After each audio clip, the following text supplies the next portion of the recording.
지난달 24일 칼폴라니 사회경제연구소 아시아지부가 서울에 문을 열었습니다. 칼폴라니는 시장만능 자본주의를 비판한 헝가리 출신의 경제 철학자입니다. 2008년 세계 금융위기 이후 각광받아왔고 다보스 포럼을 비롯한 각종 사회적 경제 공동체에서 끊임없이 회자되고 있는 인물입니다. 그의 사상이 왜 재조명되고 있는지, 현 시점에서 어떤 의미가 있는지 짚어보는 시간을 마련했습니다. 먼저 칼폴라니의 대표 저작인 거대한 전환을 통해서 폴라니 사상의 핵심 줄기를 살펴보도록 하겠습니다.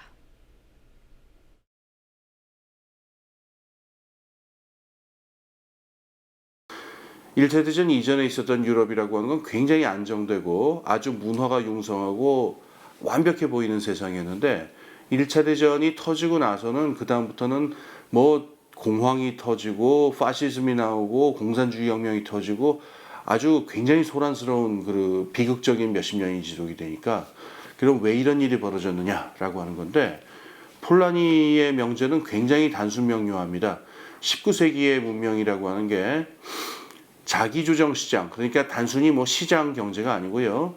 인간의 모든 경제 활동을 다 시장으로만 조직해야 된다라고 하는 맹신적인 믿음이 있었고 그 맹신적인 믿음으로 만들어진 완벽한 시장 사회라고 하는 게 19세기 유럽 사람들이 꿈꾼 세상이었다는 겁니다. 이 세상은 필연적으로 무너질 수밖에 없고 그 무너지는 사건의 와중에서 1차 대전, 파시즘, 2차 대전, 대공황, 공산주의 혁명 등등이 나타나게 됐다라는 얘기죠.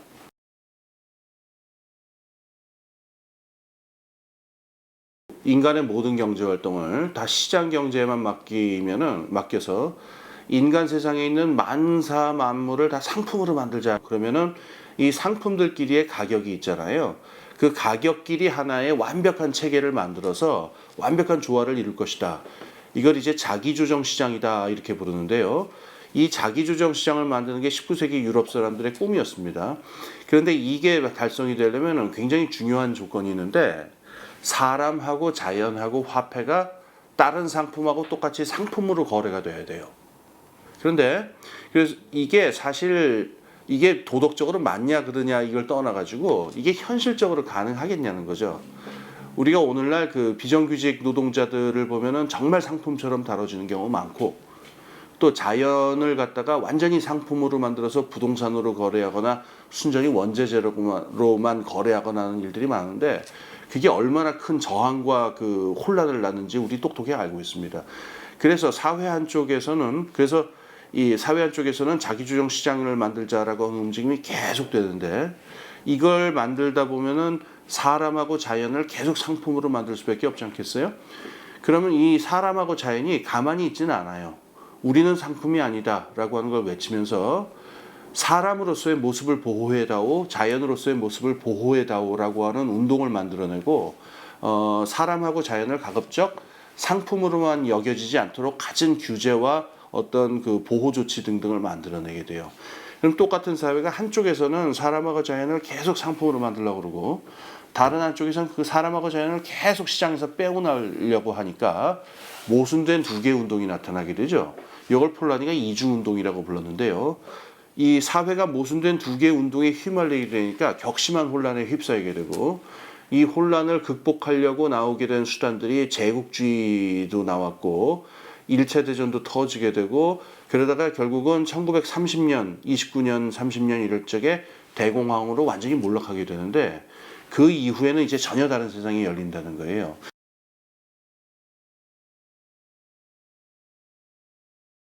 다릅니다. 그거를 칼폴라니는 사회의 자기보호 운동이라고 했는데요. 이게 아닌 게 아니라 이 막스주의자들이 이 책을 읽으면은요, 이게 뭐 계급투쟁 얘기한 거 아니냐. 그러니까 막스가 한 얘기랑 똑같은 얘기인데 뭐 새로울 게 있냐 이렇게 얘기하기도 하고 이제 아전인수격으로 자기들 식으로 해석하기도 해요. 근데 폴라니가 이 거대한 전환 그 14장에 보면은 12장이네요. 12장에 보면은 막스주의하고 자기 입장이 어떻게 다른지 아주 명확하게 설명하고 있는데 이런 겁니다. 계급투쟁이 존재한다는 것은 폴라니도 부인하지 않습니다. 당연히 노동자 계급도 저항을 하게 돼 있고 농민 계급이라든가 여러 사회 계급이 저항을 하게 돼 있는데 그 개별 계급의 투쟁과 싸움이 성공하느냐 마느냐의 성패는 어디에 달려 있냐면은 사회 전체가 거기에 호응해 주느냐 마느냐에 달려 있다는 거예요. 이 사회 자기보호 운동이 벌어질 때는 그래서 보통 이념이나 계급을 초월해서 벌어지게 되는 경우라는 겁니다. 제가 봤을 적에 굉장히 비슷한 예는 어떤 경우냐면은 2008년에 우리나라에서 그 소고기 그 광우병 그러니까 그 소고기 수입 파동이 있었었죠. 이때 그 길거리로 나온 사람들을 보면 어떤 개별 계급의 이익을 가지고 나온 것도 아니고요. 이건 뭐냐면은 그때 사람들의 심성은 한마디로 이게 뭐 비즈니스도 좋고 다 좋은데 사람 밥상에까지 이런 걸 막 올리는 일이 있어서야 되겠느냐라고 하는 사회 전체에 대한 굉장히 보편적인 이익에 대한 옹호였었죠.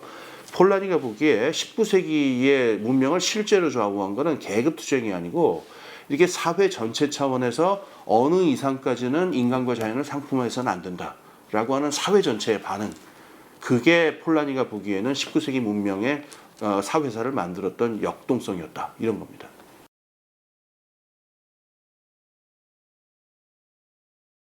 그 자기조정 시장을 만들자라고 하는 운동이 19세기보다 제가 보기에는 지금이 더 강력한 것 같아요.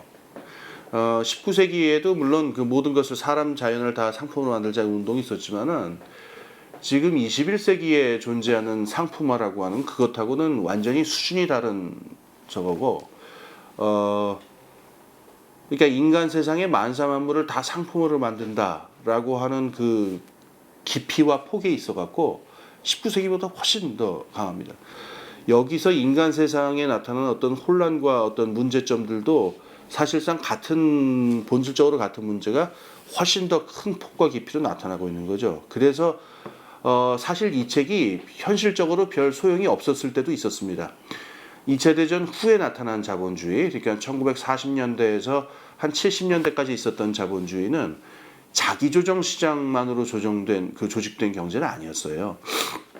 우리가 흔히 수정자본주의라고 얘기합니다만은 국가의 규제도 있었고 또 뭐 노동조합도 어떤 목소리를 가지고 있었고 사회복지 같은 것도 있었고 이런 여러 가지로 그 복합적으로 조직된 자본주의였었고 이때는 칼폴라니 책이라고 하는 게 현실을 설명하는 걸로서 큰 의미는 없었어요. 다 옛날 얘기죠. 역사책으로 여겨졌었는데 한 90년대 정도부터는 소위 말하는 이른바 신자유주의다 뭐 이런 게 등장하면서 인간 세상에 만사 만물을 다 상품으로 바꾸는 것이 너무나 당연하다라고 하는 게 다시 확정되잖아요. 그러면서 다시 이 책이 90년대부터 각광을 받게 된 겁니다. 역사책으로서가 아니고 현실을 설명하는 사회과학 책으로서요.